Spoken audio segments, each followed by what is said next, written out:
Hey everybody, welcome back to Record-ology. Okay, so we're going to take a look at a record today, but it is a super cool one. Now I finally thought of the coolest thing I could to fill that empty space behind the LP7. If you can tell me in the comments below what gatefold album, obviously it's Star Trek something, that this is out of, I would be very impressed. So do that below in the comments if you can guess what that's out of. But that's such an amazing picture. It deserves to be on display, not just, sitting, stored away. But that's not the album we're here to listen to and to check out today. We are here to check out a very unique album that I've seen pop up a lot, at Second and Charles especially.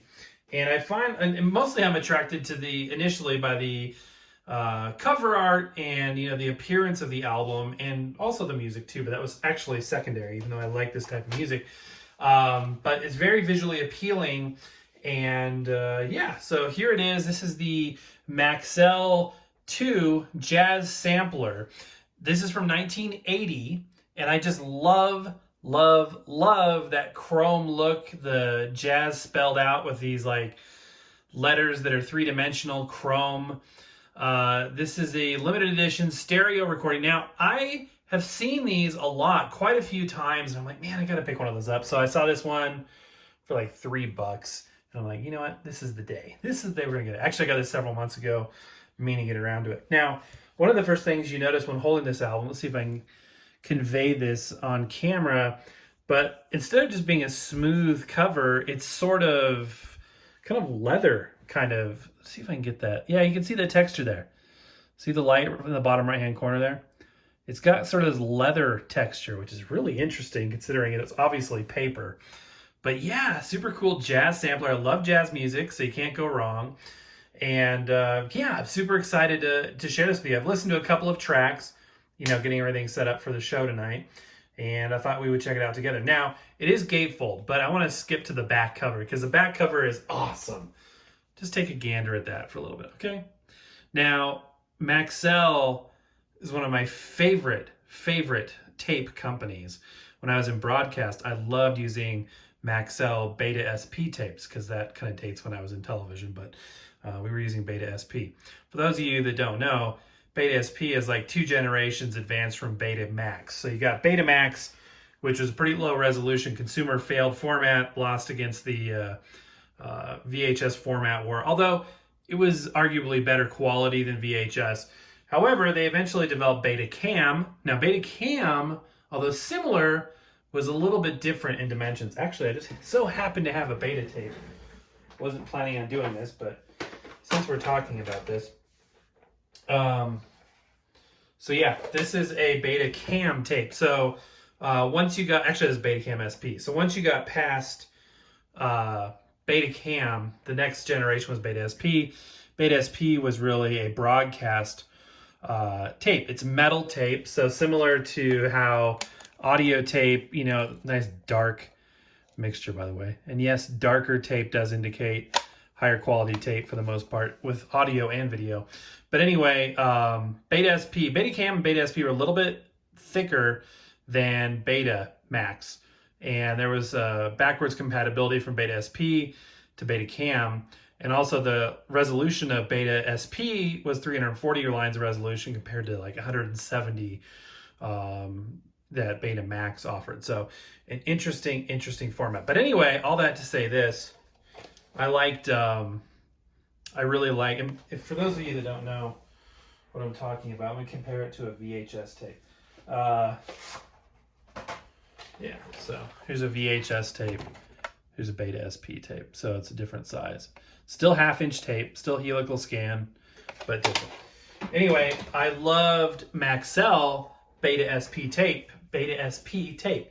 So there's my tangent. But anyway, back to the back of this cover here. This is cool. This is really cool. I love it. Love it. So we've got some big names here. By the way, if my audio sounds a little weird, I'm using the front stereo mics. I've got the LP7 connected now to the Persona speakers, not the S100s. So we got the best speakers, the best turntable, and that's all sorted out. I am using the Pluto 2 preamp down here, fits perfectly under there. Because of a cabling issue, I needed to have it close to this turntable, because the only grounded RCA plug I could find right now is like a 2-footer, so I couldn't run it as long. I'm going to use off camera here the Glenburn as we're waiting for the stylus. I'll be using the Pluto 1 preamp on that. Anyway, so this is a gatefold record. Also, let me know down in the comments if you have any of these. There's a blurb up there that says they did the first sampler in 1979, and it was so successful that they wanted to do another one. You know, obviously you're selling good on one, you're going to do more. So this is 1980, 1 year later. By the way, one of my favorite jazz musicians right here, Slam Stewart. If you have not heard Slam Stewart, do yourself a favor and do a little research.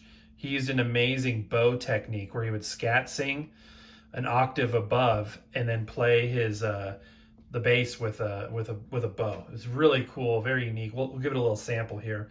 There's an amazing clip of Slam Stewart and Benny Goodman in the 80s, like 1986 or something like that, at a Benny Goodman birthday gala, and they're performing Flatfoot Flugie, which actually Slam Stewart composed that famous tune, and it's a good one. Questionable story about what that song's about. Anyway, enough looking at it. This is cool to look at, though. Let's go ahead and listen to the record itself. We're listening on the LP7, like I said before. Oh yeah, I need to clean the stylus because it was dredging some dust out of the groove when I was listening prior to us going on here. Now, can I find my stylus cleaner in real time? I just reorganized things and things are missing, but I found it. So again, my favorite stylus cleaner is this wet cleaner. I know you're supposed to turn off the speakers, but I didn't. So my loss, your gain. Okay, let's just go ahead and drop our stylus in some random places here and give it a listen. I think it's really cool. In stereo, by the way, for you guys too.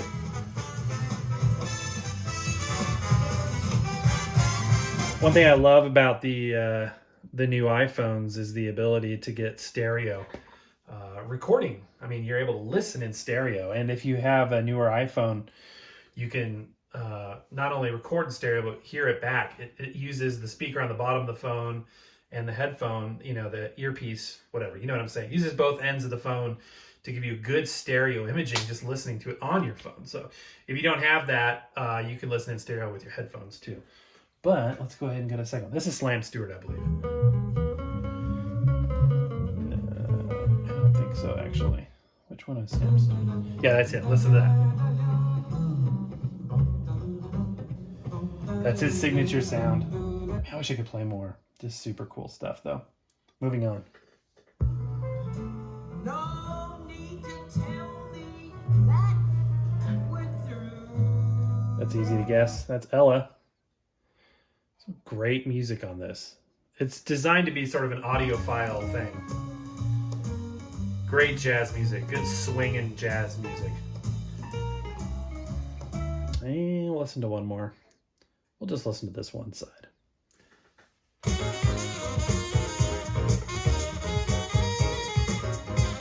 The Tonight Show with Jay Leno. It sounds like that kind of jazz.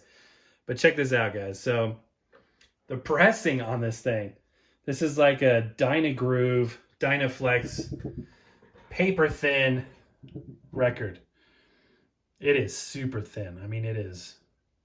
It's almost like a flexi disc, but there's the paper label. Paper label isn't as exciting as the sleeve, but got the 70s RCA logo at that point still. Most of these are 70s performances, but really good music. And this record is in pretty good condition. It's used, but it's not, you know, abused, so that's good. All right, guys, tell me down below. First thing I want to hear is what movie soundtrack is that album? Gave you a little hint there. And do you guys have any of these Maxell samplers? I don't know how many they did. I've seen obviously 1 and 2. I'm assuming there was a third one, but really cool. Do you guys like these? You can't beat the back cover.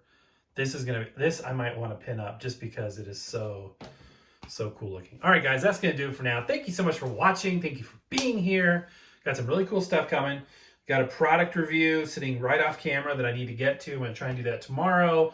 I got some other stuff arriving in the mail. next week. And speaking of mail, if you want to send us stuff to put on the show, records or whatever, be welcome to have anything you want to send for us to review, within reason, to our P.O. Box. The information is in the About tab and in the description. But that's going to do it for now, guys. Happy record hunting. God bless you. And we will see you tomorrow.